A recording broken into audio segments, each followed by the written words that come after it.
Seabirds are built for a life on the waves, graceful, resilient, and crucial for our marine ecosystems. But when disaster strikes from oil spills and pollutants, their survival depends on human intervention. My name is Rachel Bigsby. I'm a wildlife photographer specialising in seabirds, and today I'm meeting with East Sussex Wildlife Rescue Ambulance Service to learn more about 3 oiled seabirds currently in their care, the impact on oil, and to learn what we can all do to help. So Trevor, thank you so much for having me. Before we go and meet the seabirds, could you just introduce yourself and tell us a little bit more about RAS and the work that you do? Well, I'm Trevor Weeks. I'm the founder of East Sussex Wildlife Rescue and Ambulance Service. And we've basically started from literally being me as a one-man band to the organisation which we have today, which has got our amazing hospital here and our amazing staff and volunteers that deal with over 450 casualties at any one time. Oh my goodness. Well, I am looking forward to going in and, of course, meeting the seabirds that you've sadly got in your care at the moment. Can you tell me a little bit more about where these seabirds came from, what's wrong with them, where perhaps the oil came from, and, of course, the impact of oil on seabirds? Well, amazingly, oiled seabirds were the very first rescue I ever attended back in the 1980s. And every single winter, we used to have hundreds of them washing ashore on the Sussex coastline. There was one year there was over 500 in one winter alone. And that's primarily because tankers were washing their tanks out at sea. And as they went through the channel, of course, that oil just floated around during the winter months when seabirds, or especially the juvenile birds, are overwintering in the English Channel. So, of course, they're diving through the water to catch food. They're going through the oil patches, or once they've caught something, they're coming back up through the oil. And that's what causes them to get covered. So it's a really difficult thing for them. But these days, we are quite lucky. It's now illegal for tankers to wash out their tanks, which means our seas are so much cleaner than they've ever been. But that oil doesn't go away. It stays there year after year after year. And during the summer months, it'll stay on the bottom of the sea. But during stormy weather, that oil can be whipped up to the surface again. Also, we sadly get vessels in the English Channel which can be carrying containers with oil inappropriately stored. They get washed overboard, or somebody could deliberately dump something. The other problem we've got, which a lot of people don't realise, is that there's also shipwrecks. Many shipwrecks on the seabed. And of course, they're breaking down slowly. And many of them, especially from World War II, will have oil and other chemicals on board that will slowly start to seep and leak, especially after stormy weather. And that can cause that oil to come back up to the surface and again affect our wildlife. So there's so many factors that come into play with these oil spills. And of course, during the winter months, when seabirds are at the most vulnerable, when they're perhaps not feeding as often, and we've got these big wrecks and stormy weather, it's a real bad time for it to happen. And what can the long-term effects of oiled seabirds be? I think for the population as a whole, it's pretty disastrous. It only takes less than a teaspoon of oil on a bird for it to basically kill itself. As soon as it starts preening that oil, it starts digesting it. That starts affecting the internal body and the internal organs, the liver and the kidney start getting affected. And quite often, by the time that bird paddles to shore to properly preen itself, it's already affected its kidneys and livers, and you can see jaundice in them, in their eyes and everything, when we try and rescue them. So it's really difficult. So unless we get to them quickly and treat them quickly, they don't survive. And what would the survival rate of an oiled seabird be on average? It's very difficult to know for sure. There's the studies show a lot of discrepancies with those that do and don't survive. And a lot of it comes down to how quickly they can be cleaned and taken off the beaches. So if a bird gets oiled and very quickly manages to get on shore, it stands a very high chance of success. Virtually 90 to 100% chance of success. But if a bird is much further out at sea, gets a lot of oil on it, and that weighs it down and it's struggling to paddle ashore, by the time it's ashore and by the time a lot of that oil's actually come off of it and it's preened a lot of it off, then it would have digested far more, and that animal is then far less likely to survive, potentially less than a 5 or 10% chance Well, of so survival. the real big difference between them. So, would the biggest risk of seabirds being oiled be the ingestion from preening, or is it that they then are not waterproof, perhaps, or they can't dive to get their food, or is it a combination of all of them? It is a combination of all of them, but primarily what kills them is the ingestion of the oil. We do get some, especially obviously, primarily we see these during the winter months, that are hypothermic. It's destroyed their waterproofing, and as a result of that, they are hypothermic when they come ashore. But again, their first instinct is to get ashore, and that's primarily because the oil is more frequently seen on the underside of them. So when they're paddling along, it's on their breast feathers, and of course they can't preen it because it's underwater. So their instinct is that I need to get ashore because that's the only way I'm going to get those chemicals off my body. And of course, in the winter months, the seabirds would never think about coming to shore. They only come to shore when they've got that breeding instinct because they can't lay an egg on the surface of the water. So it's very abnormal behavior to see them coming. And I work with healthy seabirds quite often, so I know their characteristics, I know their personality. But how does that compare to when you find a sick and injured and oiled seabird? What are their, main traits when you see them on the shore?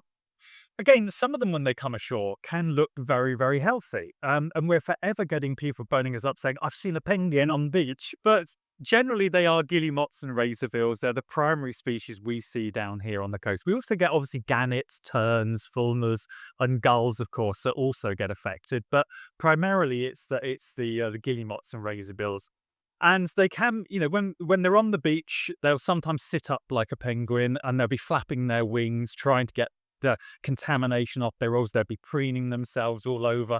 Others will be hunkered down. They'll be on their keel, hunkered down, trying to keep warm because they are just so exhausted with the experience that they've been through.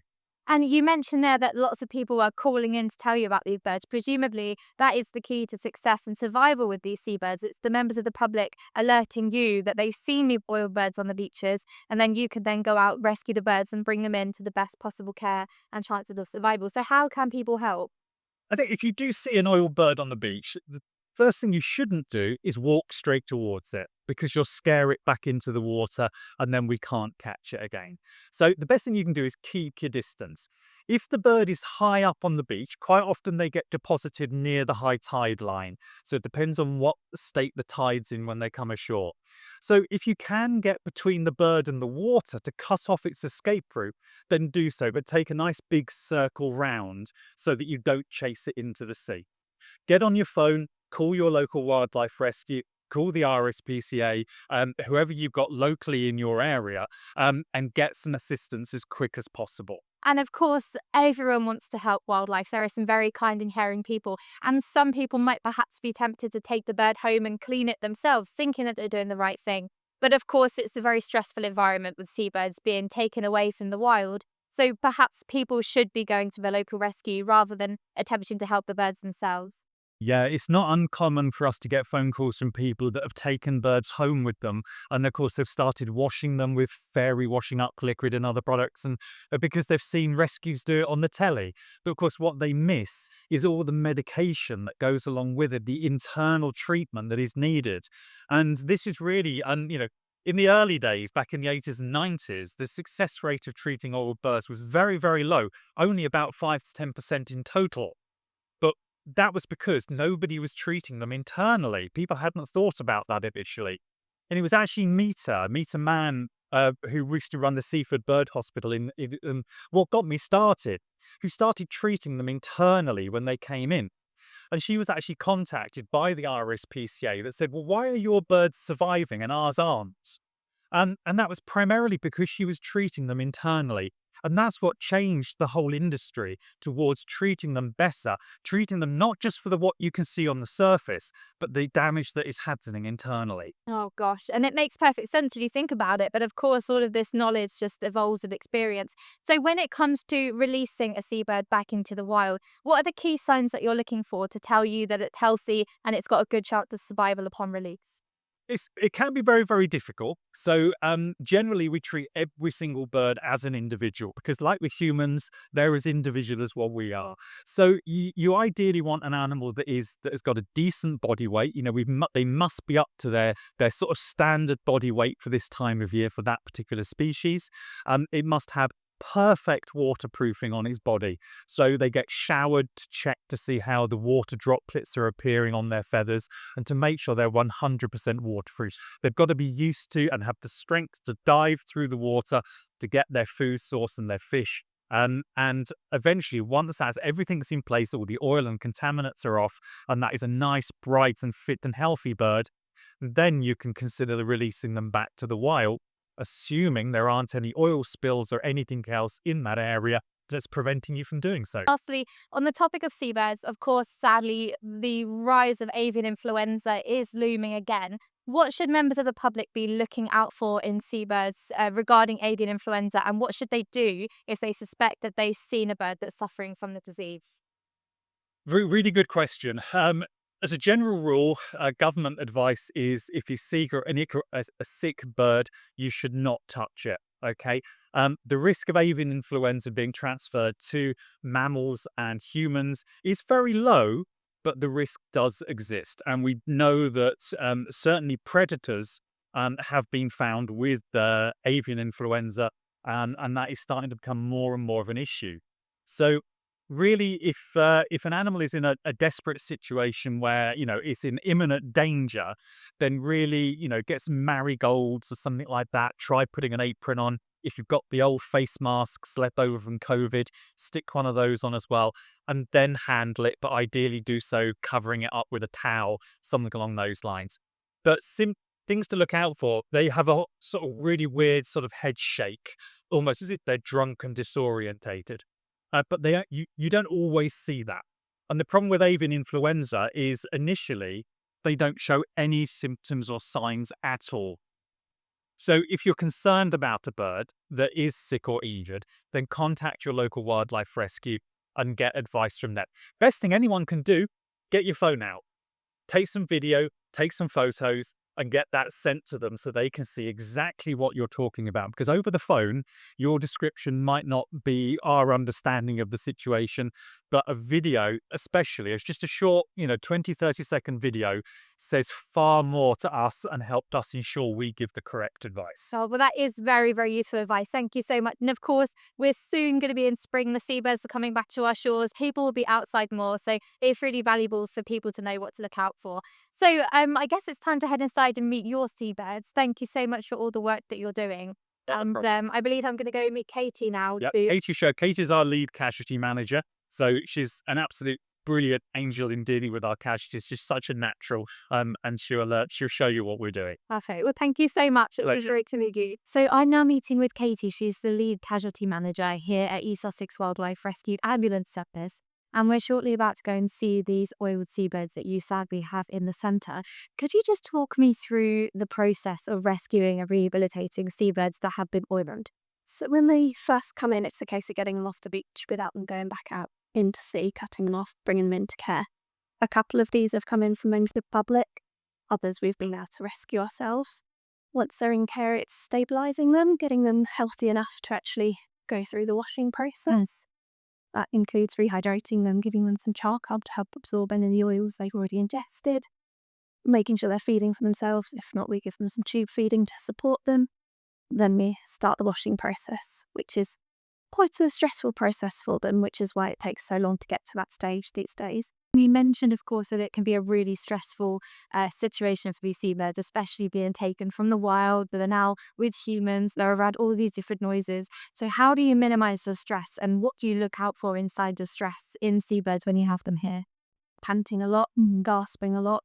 And we do have the odd one that will throw themselves at the walls. They don't want to be in a confined space. They want to be in light areas, so we try and minimise that by minimising our contact with them, keeping our distance away from them when necessary, only going and handling them on a must-do basis. And of course, like oiling at any time is a disaster, but particularly now when there's a slight rise in avian flu. So what's really important for us to bear in mind when we head up the stairs? So we've got Minar isolation unit at the moment, so we just wear coveralls and shoe covers as well as the normal gloves for PPE, and we just make sure that we're changing them before and after entering the room and between birds as well. Avian influenza, or bird flu, is a highly contagious virus that has had devastating effects on seabird populations both in the UK and worldwide. It's sadly an all too familiar sight for me, having documented the disease for National Geographic. Before entering the isolation unit, I must follow strict avian influenza regulations. That means dressing in full PPE. Under Katie's supervision, I begin cleaning the enclosure, starting with the razor bill, which I must first carefully transfer into a temporary holding space. The cleaning process is crucial. Every enclosure is scrubbed down to remove muck, fresh newspaper is laid down to absorb moisture, and folded towels provide support for their delicate feet and claws. After this, fresh water and fresh food are placed inside.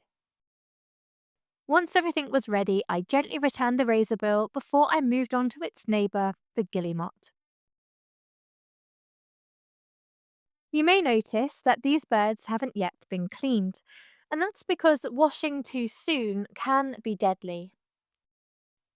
The team at RAS must first focus on stabilising them, ensuring they are hydrated, warm, and receiving the right nutrition before the washing process.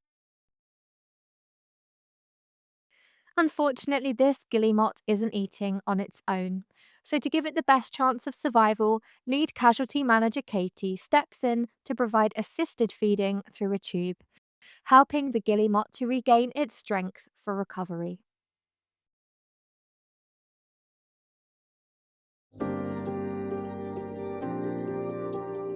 After a few days of careful monitoring, the birds were strong enough to be washed. Under the warmth of several heat lamps, they began the instinctive process of preening, re-oiling and restoring their glossy white feathers, a crucial step towards regaining their natural waterproofing. And I'm happy to report that soon after, the guillemot regained its appetite, a very encouraging sign. Caring for these oiled seabirds is an intense process that requires expertise, dedication, and crucially, public awareness to alert wildlife rescues like RAS. Seabirds are not just victims of pollution, they are messengers of a bigger environmental issue. If you come across an oiled bird, call a rescue service like RAS. To help, you can support conservation efforts, report pollution, and spread the word amongst your friends and family. And if you love seabirds as much as I do, follow along for more stories from the front lines of seabird conservation.